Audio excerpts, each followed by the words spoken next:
one of the you know, advantages that we have in studying impacts on agriculture is that a lot of people have been paying really close attention to how climate affects agriculture for a long time, right? So there's a very long history of people paying close attention, measuring the climate and measuring their agricultural yields and suitability in places over long time periods. And so you know, wine grapes are one and corn is another.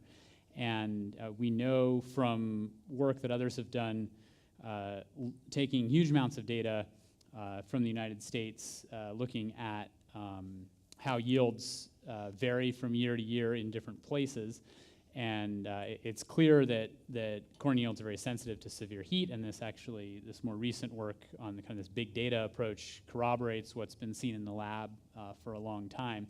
So we know that corn can be very sensitive to severe heat. We know that the likelihood of severe heat has already increased.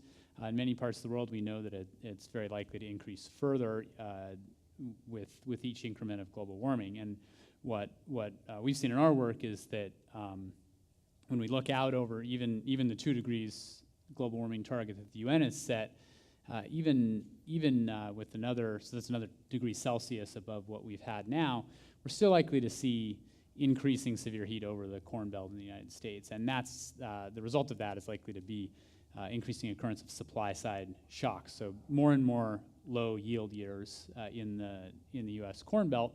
If you translate that through the corn markets, that you know, as one would probably infer, we're likely to see more price volatility in U.S. corn prices.